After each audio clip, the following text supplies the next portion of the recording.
This is the download from Sounds Profitable, the most important news from this week and why it matters to people in the business of podcasting. I'm Newton Shuttlecotty. And I'm Gavin Gaddis. The download is brought to you by Podscribe. Find out more at podscribe.com. This week, the Business of Video Podcasting Summit, video as a new user, why gaming should be looking at podcasts, and what counts as a play. Let's get started. Continuing Sounds Profitable's mission of empowering the business of podcasting and promoting collaboration, we will be holding our first standalone topic-focused event on Monday, May 5th at HeadGum Studios in Los Angeles. The event will be capped at around 60 attendees with discussion topics led by key individuals in the video podcasting space. The goal is to have those key figures guide conversations as well as sharing examples and candid details about video podcasting, their successes, their failures, building clarity on the state of video production, and getting the industry on the same page regarding wants and needs for video podcast platforms. Change can happen if podcasting asks for them collectively as an unavoidable, unified front. Due to the limited capacity of the event is open to only one person per Sounds Profitable partner company. The fee for attending is bringing a brand with them, not an agency or holding company, as their guest. Current partners, interested parties, and brands can sign up with a form link in the show notes. This Wednesday, from Brian Barletta, the first of a two-part article series looking at the current state of Spotify video and the user experience on the app. In preparation for the article, Barletta started a net new Spotify account and used it for a month. His findings include a much heavier reliance on suggesting video products to him as a new user, even when he expressed interest in the same audio-focused podcasts he'd been consuming on his old account. Then, there's the disconnect in discoverability between audio and video. A quote from the article, quote, "On the mobile app, when browsing through the podcast section of the Home tab, a video starts playing when you center on a specific show. For audio-only podcasts, that video is presented as a waveform with the cover art of the show. For video podcasts, it's the beginning of an episode." Both experiences autoplay on mute by default with subtitles. While you can toggle the audio on or off, you can't stop the video from playing if it's still on screen. Here's where the format starts to change the experience the most. An audio podcast plays a preview of around 1 minute. We've seen variations from 57 seconds to 1 minute and 6 seconds, so the preview does not cut off mid-sentence, and either plays from the absolute beginning of the episode or a specific section set either by Spotify or the podcaster. Scrolling down and back up restarts the clip, with no way to continue listening to the full episode from where you left the clip. While some audio podcasts are uploading video clips, not full videos, that can be seen within the specific episode page, this autoplay preview doesn't use them, end quote. Meanwhile, video podcasts autoplay the episode in question as soon as you scroll onto the panel, pausing and resuming as soon as you leave or come back. Barletta calls for the business of podcasting to consider the new user experience for someone net new to podcasting. Someone who signs up for a Spotify Premium account and encounters podcasts for the first time via this system. He encourages readers to emulate his experience, starting fresh with a new account and seeing what podcasting looks like from that perspective. This Thursday from Edward Fuller, CEO of Media Bodies, in addition to the ongoing Sounds Profitable Thought Leadership article series in which Fuller discusses podcasting historically attracting performance-based marketing channels.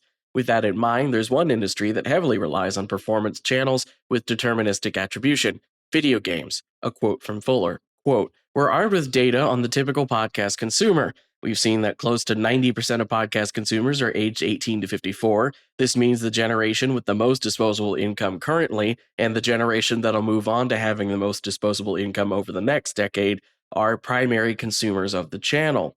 The average podcast listener in the US is also more likely than the population average to have a household income of over $75,000. Those high-value consumers with purchasing power game marketers are looking for, they're listening to podcasts." And quote, "The next step is demonstrating to game marketers that podcasting gets them in front of ideal audiences who actively pay to support brands that sponsor their favorite shows." This Monday from Bumper, Dan Meisner brings us a piece aiming to help consolidate and compare audio and video podcast data from various platforms with different methodologies for representing how people engaged with a piece of media. Apple Podcasts, for instance, tracks a play metric. According to Bumper's reporting, while a play seems similar to a YouTube view or Spotify stream, the true definition of an Apple Podcast play is a user hitting the play button. Which is to say, if a user pauses an episode and then resumes twice throughout, that's 3 plays in one playback session. While the secret sauce of what constitutes a YouTube play remains secret, it's widely accepted that YouTube and Spotify's consumption metrics combine a play initiation along with a necessary threshold of media consumed before it counts as a play. While raw Apple plays might be different than Spotify and YouTube, Apple's episode retention data and listener count can be used to estimate an equivalent play metric, similar to how Spotify estimates streams.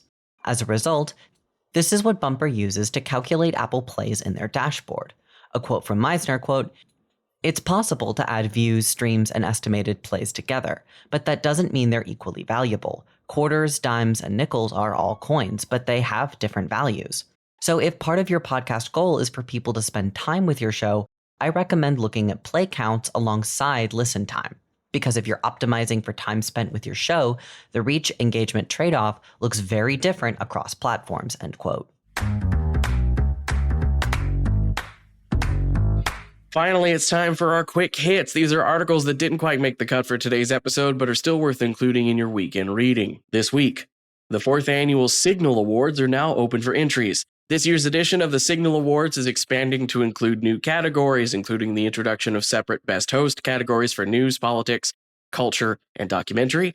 Also added this year is partnership with industry platforms and publishers like YouTube, TED, On Air Fest, Good Tape, and Sounds Profitable. Podscribe has announced a new integration with Fairing to enable viewing pixel, promo, and post-purchase survey results all in one place without manual data reconciliation. The new feature has been added to the dashboard at no extra cost to Podscribe attribution clients.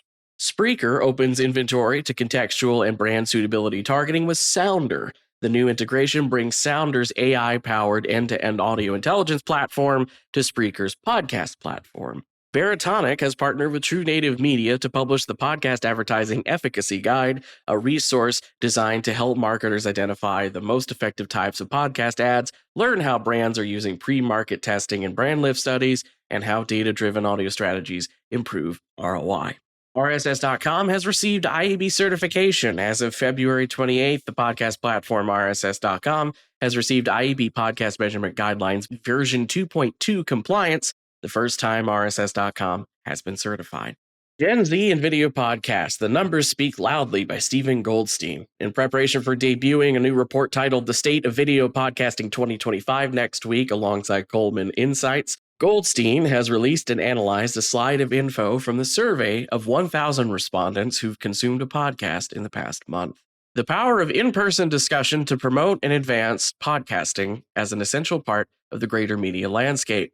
Podcasting magazine Good Tape has launched Off the Record, a community-centered media business that facilitates real-time dialogues between podcast executives, creatives, and brands. AdsWiz and Nielsen have renewed and extended an agreement to provide Nielsen's data activations and audience targeting capabilities within AdsWiz's ad tech, including Nielsen Marketing Cloud and other third-party data sets. And that was The Download, brought to you by Sounds Profitable. I know we went through today's stories fast, so be sure to check out the links to every article mentioned right in your podcast listening app or on the download section of soundsprofitable.com. And thank you for sticking with us as we bring you the top stories you might have missed from the past week. I'm Newton Shuttlecotty. And I'm Gavin Gaddis. Our producers are myself, Newton Shuttlecotty, Brian Barletta, and Tom Webster. Special thanks to you for joining us. Robot. Download complete.